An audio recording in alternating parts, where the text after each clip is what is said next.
ఆంధ్ర సచిత్ర వారపత్రిక తెలుగు వెలుగులు 13వ భాగం 6/10/25 పుచ్చలపల్లి సుందరయ్య గారి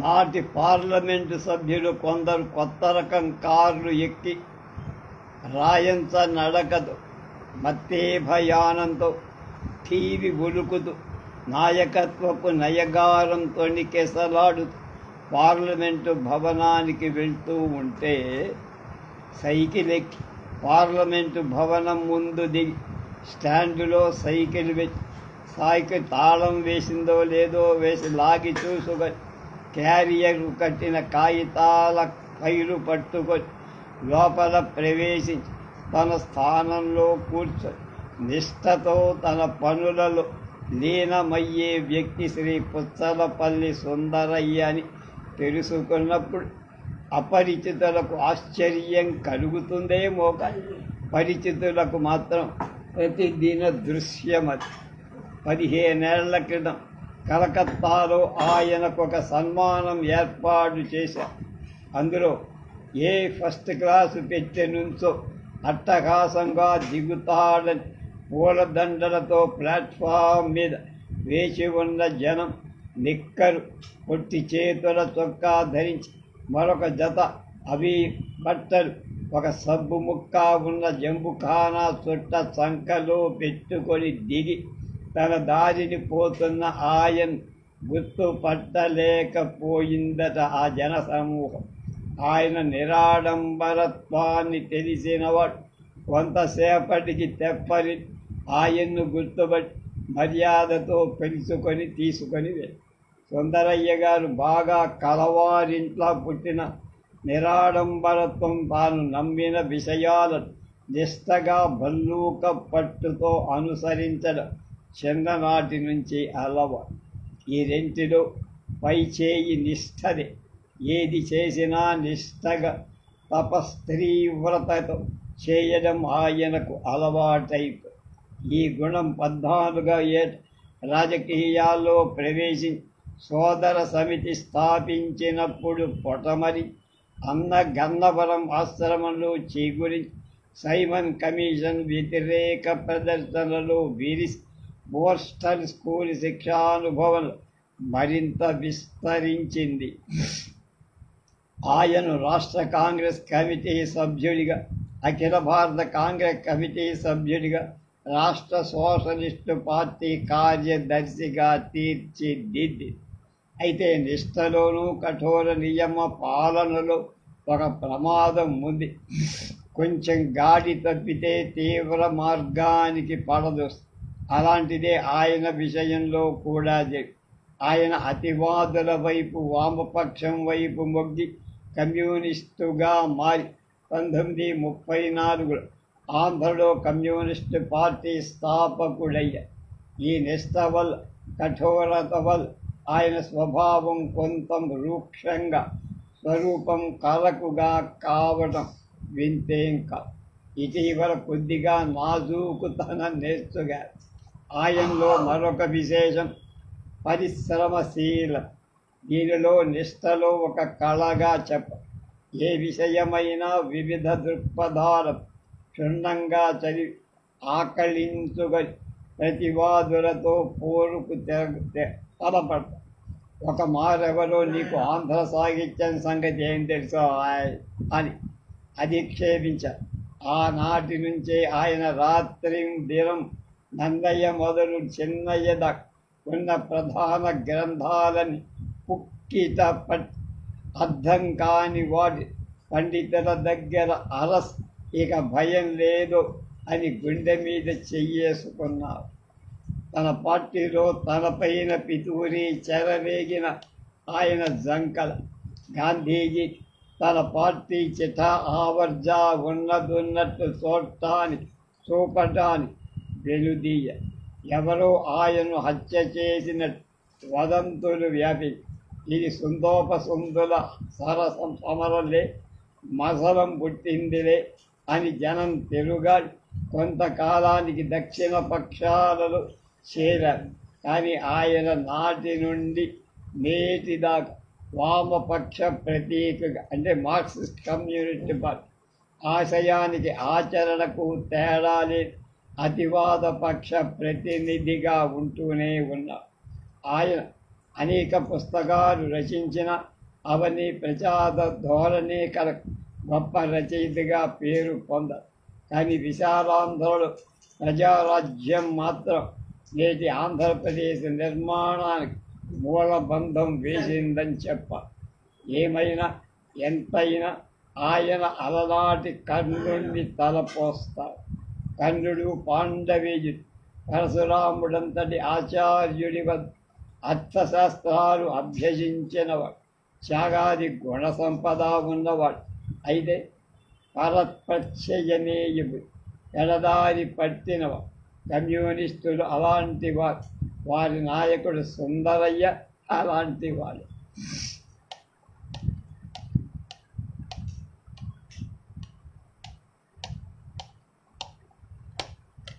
తర్వాత ఆమె దుర్గాబాయి దేశ్ముఖ్.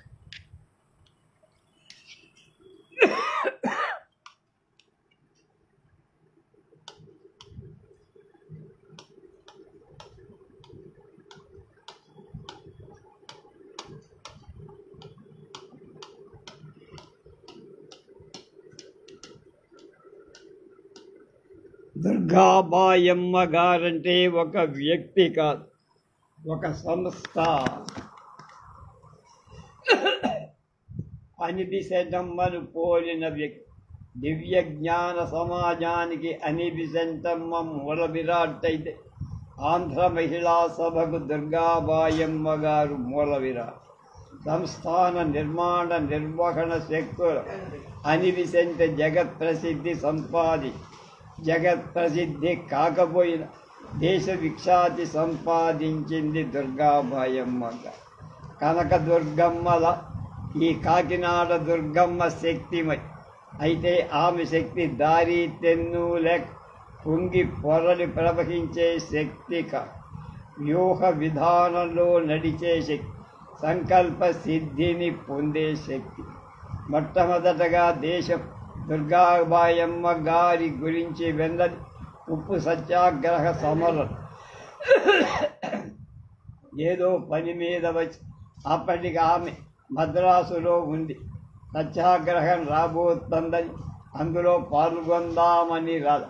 కానీ సెలయేరు పొందినట్లు ఎదలో దేశభక్తి పొంది ఆమెను సత్యాగ్రహ రంగంలోకి తీసుకొని పోయి నాగేశ్వరరావు గారు, ప్రకాశం పంతులు గారు తర్వాత ఉద్యమ నాయకత్వం వహించి అప్పుడు కనుక ఆమె లేకపోతే మద్రాసు నగరంలో ఉద్యమం సన్నగిల్లిపోయే.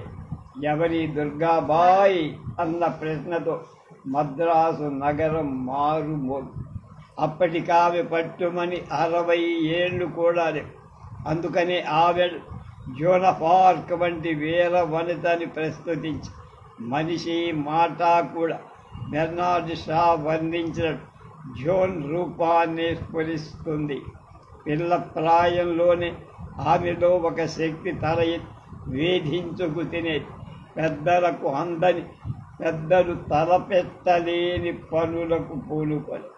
కాకపోతే 10 ఏళ్ళు వచ్చేసరికి హిందీ భాషలో మంచి పాండిత్యం సంపాదించడమే అమ్మమ్మలకి కూడా బడి పెట్టి పాఠాలు చెప్పడం ఏమిటా? వాస్తవానికి ఆంధ్రలో మొదటి హిందీ పాఠశాల పెట్టిన పేరు ప్రతిష్ట దుర్గాబాయమ్మది. జమ్నాలాల్ బజాజ్ ఈ పాఠశాల చూసి దాన్ని నడిపేదెవరని అడిగారట. ఇదిగో ఈ అమ్మాయిని పరికిణి చొక్కాతో ఉన్న దుర్గాంబని చూపించారు. ప్రథమ సత్యాగ్రహం నాటి దుర్గాబాయమ్మ గారి దాదాపు ఇంగ్లీషు రాదంటే ఆశ్చర్యపడవచ్చు. ఉప్పు సత్యాగ్రహంలో 2 సార్లు జైలుకు వెళ్ళొచ్చాయి. 3 నెలలు మధుర జైల్లో ఒంటరి గదిలో వేశారు. నడి ఎండలో నిలబెట్ట మిరపకాయలు తినిపించారు. విడుదలయ్యే నాటి ఆరోగ్యం పూర్తిగా చితికిపోయి, అయినా ఆమె తన మనోనిశ్చయం వల్ల అనారోగ్యాన్ని జయి విద్యాభ్యాసం ప్రారంభించి మహర్షి సాంబమూర్తి పితృవాత్సల్యంతో ప్రోత్సాహమిచ్చి మెట్రిక్ నుండి MA BL వరకు పరీక్షలను ఉత్తమ శ్రేణిలో ఉత్తీర్ణుల రాజ్యాంగ నిర్మాణ సభ సభ్యురాలు. అప్పటికే ఒక వ్యక్తిగానే కాక ఒక వ్యవస్థగా పల్లవించటం మొదలై ఆమె ఆ రోజుల్లో స్థాపించే ఆంధ్ర మహిళా సభ వివిధ శాఖలతో వ్యాపించి మహావటవృక్షంలా వంది. ఆ సంస్థ ఆమె దీక్షకు దక్షతకు నిర్మాణ శక్తికి ఓర్పుకు చక్రం. మద్రాసు మాది అని ఆవేశంతో వీరంగం చేసిన నాయకులంతా మద్రాసులో ఆంధ్ర సంస్థను స్థాపించలేకపోయారు. స్థాపించిన ఘనత మళ్ళా దుర్గాబాయమ్మకు. 1952 పార్లమెంటుకు జరిగిన ఎన్నికల్లో ఆమె ఓడిపోయి ఉంటే చాలామందికి మళ్ళీ మహా అయితే ఒక మంత్రి అయ్యే. అంతే. ఓడిపోవటం ఆమెకు ఎలా ఉన్నా దేశానికి మంచిదై, గెలిచి ఉంటే సంఘ సంక్షేమ వ్యవస్థ సోషల్ వెల్ఫేర్ బోర్డు సభ్యురాలుగా సీతనగ పర్యంతం సేనాని సేవ చెయ్యగలిగేదే కాదు. ఈ వ్యవస్థ భారతదేశమంతా పరివ్యాప్తమై ఒక చిన్న సామ్రాజ్యమే అది. దాని ఆమె మహారాజ్య స్వత్రప్రియాయై నమః. ఆమె అంత ఉన్నత స్థానం ఆక్రమిస్తున్న చింతామణి దేశముఖ్ ఇల్లాలే దుర్గాబాయి దేశముఖ్ అయిన ఆంధ్రులకు దుర్గాబాయమ్మే. శ్రీశ్రీ.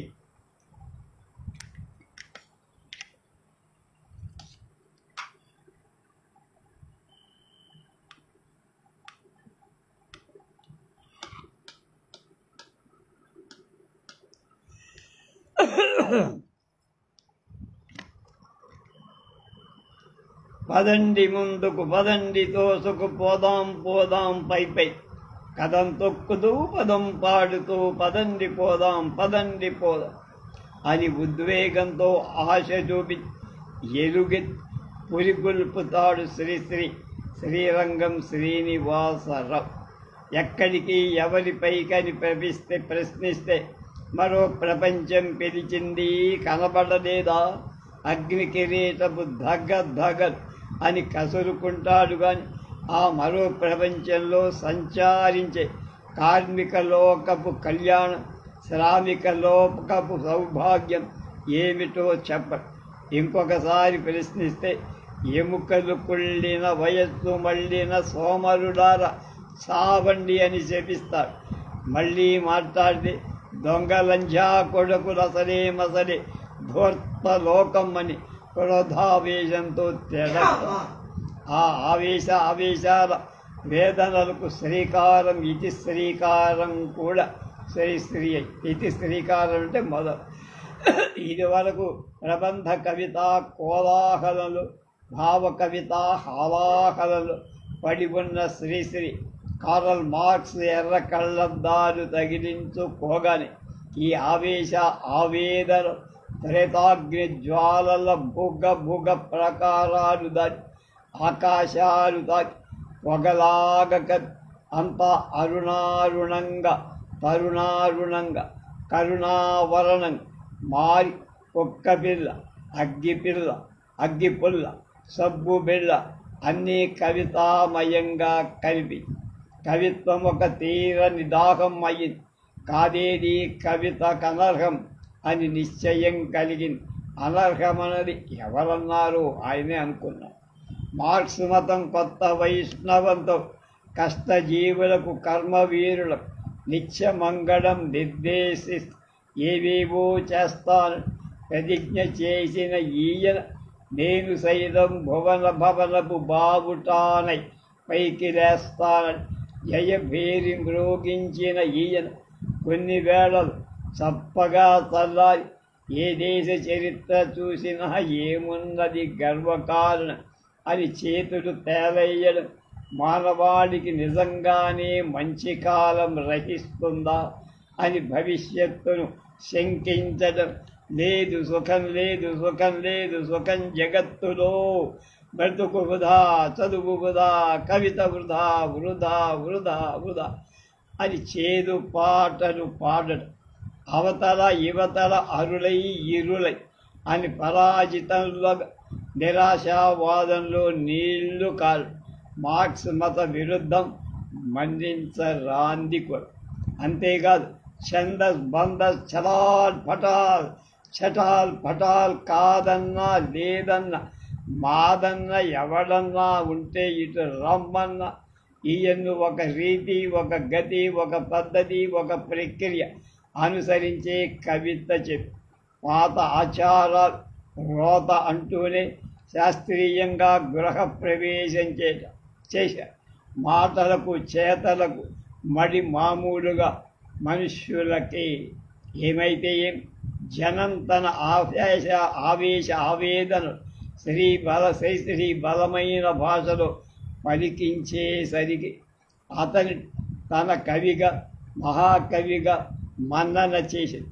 దీనికి కారణం అతనిలోని సర్వజన ప్రియ శక్తి. అనర్గళం అనితర సాధ్యం నా మార్గం మనం ఆయన ఎంత తీవ్ర ప్రతిపక్షి అయినా ప్రశంసించే సంవిధాన చాతుర్యం వైవిధ్యం ఆయన స్వార్జితం. మామూలు మాటలకే ఊపిరిపోసి తిరుగులేని బలం మరుగులేని స్వచ్ఛతలు కరువులేని శిల్పం పలకడం వల్ల ప్రతి మాట మనసును గట్టిగా పట్టుకొట్టు దేనికైనా కవితామయం చేసే పరుసవి ఆయన పలుకులు. కనుకనే రాజకీయ సిద్ధాంతం నూరిపోసిన సాహిత్య ముద్రతో సాక్షాత్కరి చిన్న మాటలు పెద్ద వర్ణ చిత్రం చిందులాడు మాటల పొదుపు ఆయన మస్తు తనకు. రచనలో కొన్ని విచిత్ర రూపకాలు అధ్యవసానం చేసిన ఉపమానాలు పెక్కు పరాయి వాసనతో కనబడిన సంప్రదాయ శృంఖలాలు తెగదు ఒక్క దశలో తప్పటడుగు వేసి ఈ అధివాస్తవికలో ఏదో తాత్కాలిక దశాఛిద్రం సోషలిస్టు రియలిజం నా కవితా పారమ్యం అంట. దానికే నా మహాప్రస్థానము అంట. అయితే మరో ప్రపంచం కోసం ముందుకు సాగి ప్రస్తుతం సినీవాది కనుసైగ ఆగి డబ్బింగు స్క్రిబ్బింగులో వీగిపోయింది ఆ మహాప్రస్థం. అలా ఇల్లే శ్రీరంగమై తనే శ్రీనివాసుడై అందుకే వడ్డించిన విస్తరి అయింది ఆయన జీవితం.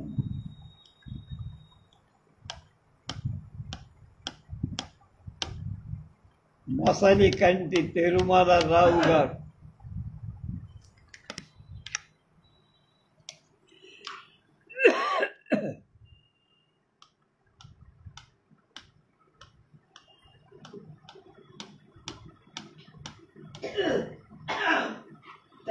అరవయ్యో సంవత్సరం తోసుకొస్తున్న తల వెండి కొండలా మెరిసిపోతున్న 16 సంవత్సరాల బాలకుమారుడుగా కాకపోయినా 25 ఏళ్ల యువకుడిననే భావం కలగజేస్తాడు. అందుకు తగినట్టు మనిషి ముస్తాబు అవుతాడు.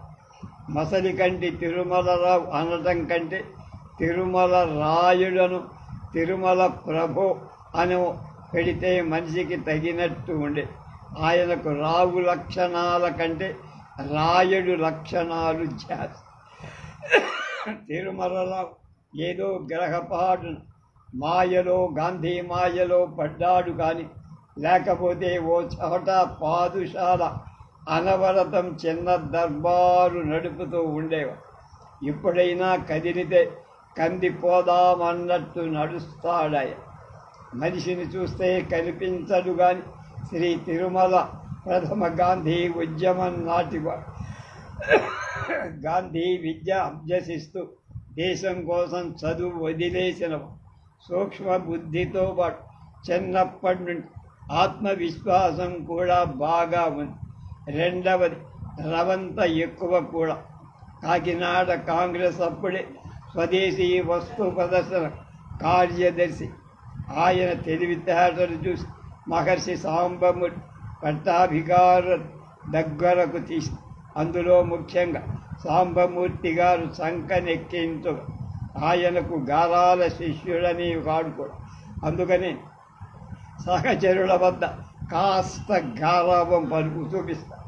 తిరుమలరావు గారి వారిలో ఎవరు ఆయన అలంకరించినన్ని పదవులు అలంకరించారు. 52 నుంచి 57 వరకు తప్ప 36 నేటి వరకు ఆంధ్ర కేంద్ర శాసనసభ్యుడు, పార్లమెంట్ సభ్యుడుగా ఉంటారు. కేంద్రంలో ప్రప్రథమంగా ఉప మంత్రి, మొదటి ఆంధ్రుడు. ఆంధ్రప్రదేశ్కు ఉప లెఫ్టినెంట్ గవర్నర్ అయ్యి 2 పదవులు హుందాగా నిర్వహించి ఐక్యరాజ్య సమితికి ప్రతినిధిగా వెళ్ళారు. పార్లమెంటరీ డెలిగేషన్ విదేశాలు పర్యటించారు. ఒకసారి తప్ప అన్ని సంవత్సరాలు తీయకుండా అఖిల భారత్ కాంగ్రెస్ సభ్యుడే. తిరుమలరావుకు ఇంతకాలం ఢిల్లీ వైపే చూపు. అది ఇంతవరకు రాష్ట్ర రాజకీయాల వైపు మళ్ళల. దానికి ఆయన మన ప్రవృత్తి కొంతకాలం. కానీ వేరు కారణం కూడా లేకపోతే తూర్పు గోదావరి జిల్లాలో కళా వెంకట్రావు, పళ్ళంరాజు ఇదివరకు దాకా సాంబమూర్తి గారు ఉండగా తనకు కూడా స్థానం ఎక్కడ ఉంటుందని ఢిల్లీ దారి పట్టాడు. వెంకట్రావు గారు అస్తమించాడు కాబట్టి 1962 ఎన్నికలు రాష్ట్ర శాసనసభలో ప్రవేశించే ప్రయత్నిస్తారేమో. అయితే రాజకీయ అప్పటికి ఎలా మారుతాయో తెలియదు. ఆయన ప్రకృతి కూడా ఆయనకు అడ్డు రావు. ఏది హైరాణ పడి సాధించుకోడు. బద్ధక ప్రభు, యోగి అయినా భోగి. ఒకరి భుజాల మీద కూర్చొని అందలం ఎక్కుతానంటాడు. తనకు తానే నిచ్చెన కాకపోతే తిరుపతి నుండి తిరువణ్ణామలై, అక్కడి నుంచి ఢిల్లీకి యాత్ర చేస్తూ ప్రదక్షిణ నమస్కారాలు చేస్తూనే ఉంటారు. ఈ తిరుమలరావు మంచి వాదన పటిమ ఉన్నవాడు. తెలుగు, ఇంగ్లీషు బాగా మాట్లాడగలరు. మంచి ప్రతి సమాధాన శక్తి గల సరదా పురుషుడు. కబుర్లతో ఎంతసేపు అయినా కాలక్షేపం చెయ్యగలరు. అయితే అప్పుడప్పుడు తగవు కొని తెచ్చుకోడు. పెట్టుపోతలు మహా ఇష్టమైన మృష్టాన్న ఆయన అతిథి సత్కారాలు వైష్ణవ దేవాలయంలో ప్రసాదాలే, మధుల ఇంటి భోజనాలే.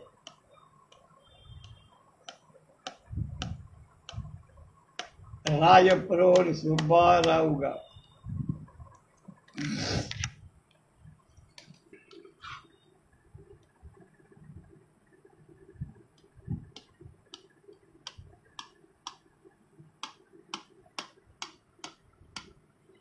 తెలుగుదనం తొణికెసలాడుతూ చిన్ని బంగారు పూసల చెట్ల కింద జొన్న కంకులు పండిన చేల సొగసును అవధరించుకొని అలనాటి ఆంధ్ర వైభవాన్ని మణిదీపిక ఆంధ్ర జాతి మహత్కార్యాచరణలు ప్రబోధకమవుతూ సాగింది శ్రీ రాయప్రోలు సుబ్బారావు గారి సాహిత్య జీవితం.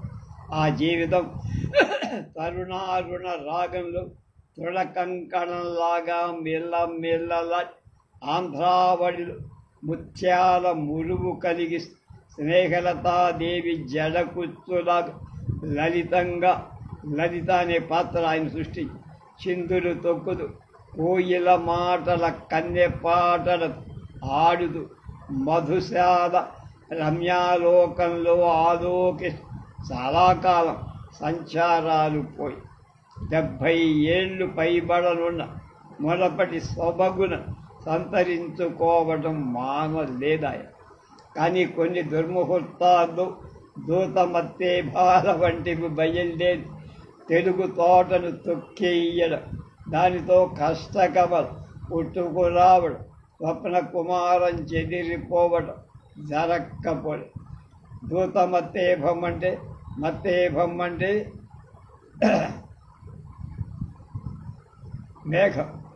మేఘదూతం, దాని తెలుగు ట్రాన్స్లేషన్. ఉస్మానియా విశ్వవిద్యాలయం, ఆంధ్ర ఆచార్య పీఠం, వరంగల్ కళాశాల ప్రధాన ప్రిన్సిపాల్ పదవి అధిష్ఠించిన సుబ్బారావు గారు మొదటి చూపులోనే లవ్ ఎట్ ఫస్ట్ సైట్ లాగా చూపరులను ఆకట్టేసుకుంటాం. తను బింకంతో, బెట్టుతో, టీవీతో, వల్లెవాటుల ఉయ్యారం, చెక్కు చెదరని క్రాపింగ్ పాపిట, ఏ దేశమేగిన ఎందుకు కాలిడిన లేదురా మన వంటి ధీరులెంకన్ ఇంకెందు అన్న ధీమాతో అన్నగలిగిన వారు వీరే. చావలేదు ఆంధ్రుల మహోద్వల చరిత్ర హృదయములు చేల్చి చదువులో సదయులార అని హితవు చెప్పగలిగిన వారు వారి ఆ విశ్వాసం కుదిరినట్టు చేస్తారు. రవీంద్రుడి సాహిత్యంలో పులికి పుచ్చుకున్న సభ్యత, కమ్మని పదాలతో సుతారంగా పొదిగే ఫలితనం ఉండనివ్వడు. వీటికి తోడు జననాంతర వాసనలు, తన మనస్సు లోక కళ్యాణం కోసం ఎంత తపించిపోతోంది. కాళిదాసాదుల శ్లోకాలు పదే పటి ఎదుటివారిలో ఋషికల్పులని భక్తి పాలు పొంగించిన గతి పొంగింపచేస్తారు.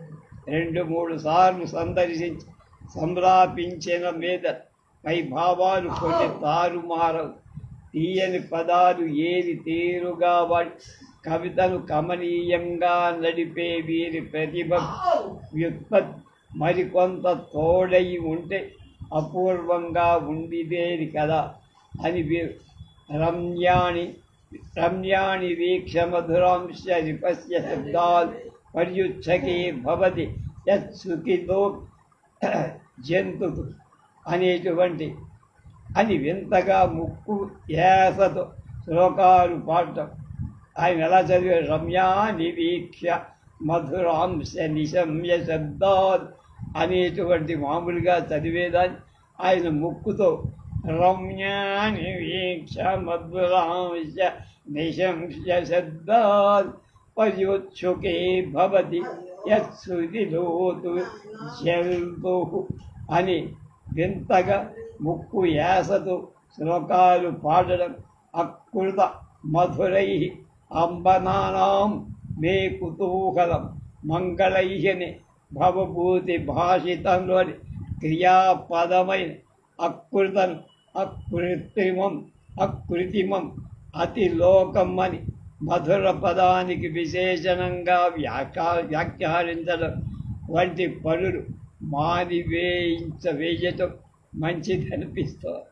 ముత్యాల సరాలు మొదట వాసింది వారి, అలాంటి చంద ప్రక్రియకు వీరిదే నాంది అని వీరి అనుయాయులు చేసే వాదం పలువురికి చికాకు కలిగి. నిజానికి ముత్యాల సరాలు వీరివి కావు, మరొకరివి కావు. కన్నడ భామిని షట్పదిలో చక్క సగం గుమ్మడు పాటల గుబాడింపు, సాహిత్యంలో కట్టలు తెంచుకొని మరవ పారిన వీరి దేశభక్తి నిత్య జీవితాన్ని ముట్టనైనా ముట్టల.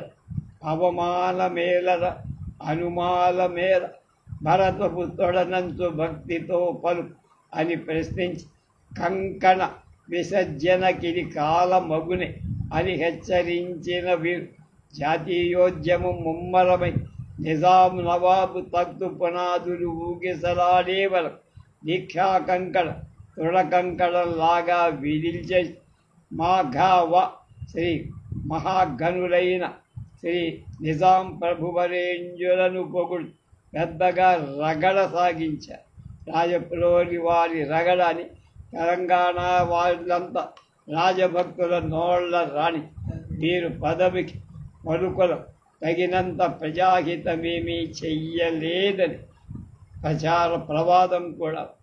ఇందులో దైవం ఒకటి అదృష్ట సాక్షి.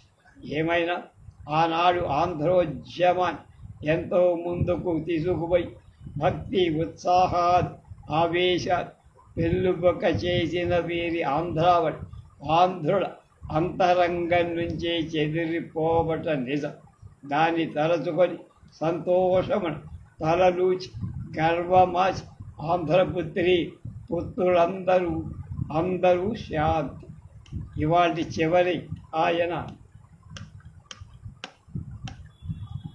మల్లిపూడి పళ్ళంరాజు, ఎం పళ్ళంరాజు అంట.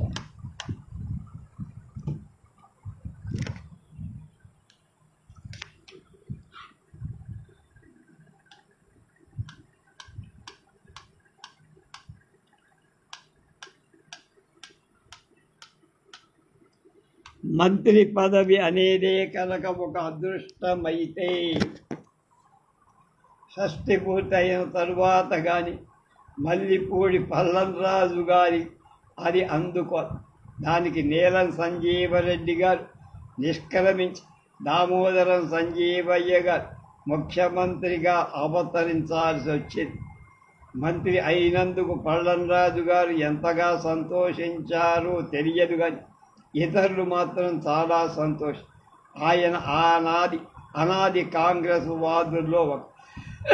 ఎప్పుడో మంత్రి కావాల్సిన ఆయన ప్రజాసేవ దేశభక్తి ఏ ఒక్కరికే తీసిపోదు. ఆయనది సహదేవుడి ఆయన పలుకుబడి బయటికి పొక్క తెలియని త్రివేణి సంగమంలో సరస్వతి నదిలాగా అంతర్వాహి. మద్రాసు రాష్ట్రానికి ప్రకాశం పంతులు ముఖ్యమంత్రి అయినప్పుడు ఆయన ఎన్జీ రంగా గారి రాష్ట్ర కాంగ్రెసుగా అధ్యక్షుడిగా ఎన్నిక కావటానికి బలపడి వ్యతిరేకుడు పల్లంరాజు గారిని పోటీ పెట్టి ఓడిపోయిన ఆంధ్రకేసరి కిసాన్ కేసరుడు ధాటికి నిలబడగలిగింది ఆయన ఒక. పల్లంరాజు గారు కనపడని కార్యసాధకు. ఆయన కొడుకో ఇప్పుడు ఒక ఆయన కాంగ్రెస్ పార్టీకి వేరే విధేయుడు కేంద్ర మంత్రిగా కూడా చేశారు. మౌని ఆయన మౌనం మాటలకు మించిన మదింపు. రంగమెక్కి రచ్చకెక్కి రంగు మార్చి రంగలు వేసే తత్వం నిండు మనంబు నవ్య నవనీత సమానం. మిత్రుడు నలుగురిలో ఏకాంతరంగా కూర్చొని సంభాషిస్తూ ఉంటే ఆయన వ్యక్తిత్వం ఏమిటో వ్యక్తమవు. మత్స్యం పట్టుబట్టి రెండు నాసారంధ్రాల్లో అమర్చి, అది అమర్చడం పీల్చడం కాదట, బాసి పట్టేసుకొని మందహాసంతో వ్యంగ్యహాసంతో కోర చూపుతో మందంగా మాట్లాడు దారపు ఉండను చిక్కు తీసిన సమస్యను విప్పక. ఆయన అభిప్రాయాలు అందరూ అనుకునే దానికి భిన్నంగా ఉండి వక్కనంగా కనిపి కానీ అవి సత్య దూరం కావు. తూర్పుగోదావరి జిల్లా కళా వెంకట్రావు పల్లంరాజు గారు రెండు చుక్కల్లాంటివి. వాళ్ళిద్దరి స్నేహం అతి గాఢం. మంత్రి పదవి మా వెంకన్న గారికి వస్తేనే నాకు వస్తేనే అనేవారు పల్లంరాజు. ప్రథమంగా కళావారు ఒమాండూర్ మంత్రివర్గంలో రెవెన్యూ మంత్రి అయినప్పుడు పల్లంరాజు గారు తమ తల మీద గాంధీ టోపీ తీసి కిరీట ధారణ చేసినట్టు కళావారి పెట్టి అభినందించారు. ఆ అభినందన మాటకు అతీతమైన కవిత కింకే. పల్లంరాజు గారు మంచి పరిపాలన దక్ష కలవారు. జిల్లా బోర్డు అధ్యక్షుడిగా అలాంటి పేరు సంపాదించి ఆ పేరు మద్రాసు కాంగ్రెస్ పరిపాలనలో కాంగ్రెస్ పార్టీ డిప్యూటీ లీడర్గా ప్రదేశ్ కాంగ్రెస్ కమిటీ వైస్ ప్రెసిడెంట్గా స్థిరపడి పేరును బట్టి చంద్రవంశ రాజు సూర్యవంశ రాజు అనుకుంటారు. కాదు, డబ్బా వాయించుకోని రైతు బిడ్డ. కోయంబత్తూరు కళాశాలలో చదివి వ్యవసాయ శాస్త్రం పట్టం పుచ్చుకొని సిసరైన కిసాన్. గ్రామ మునసబుగిరికి రాజీనామై జాతీయోద్యమంలో ప్రవేశించి అన్ని పోరాటాల్లో జైలుకు వెళ్ళారు. భారత రామాయణాది పూర్వ గ్రంథాలు నవరేసుకున్నవా. పండిత మిత్రుడు జ్యోతిష్ శాస్త్రంలో విశ్వాసమే కాదు విద్వత్తు కూడా ఉంది. నాటి గ్రంథాలు కేవలం నాడుల్లాగానే చూస్తాం. జైల్లో ఈయన కళావారు ఉన్న గదులు జ్యోతిష నిలయ. తోటి కాంగ్రెస్ వారు తమ జాతకాలు చూపించుకునేవారు. అధికారులైన జైలర్ సూపరింటెండెంట్ కూడా తమ ప్రవేశంల కోసం, మామూలు ఖైదీలు తమ విడుదల కోసం వీరి వద్దకు తరచూ మూగే. ఇప్పుడు కూడా ఎప్పుడు ఆస్థాన జ్యోతిష్కులు ఒకరు పక్కన ఉంటారు. జ్యోతిషంలో నమ్మకం ఉన్నందునే చక్రనేమి క్రమంగా జీవితం సాగించిన ఈయన కానున్నది కాకన్మాల, రానున్నది రాకన్మాల అన్న భావంతో తొలకకుండా మెడకకుండా పెద్ద నిండు కొండలావు నీరు పల్లె మెరుగు నిబ్బరం పల్లం రాజు ఎరుగు. రేపు చలంగారి గురించి.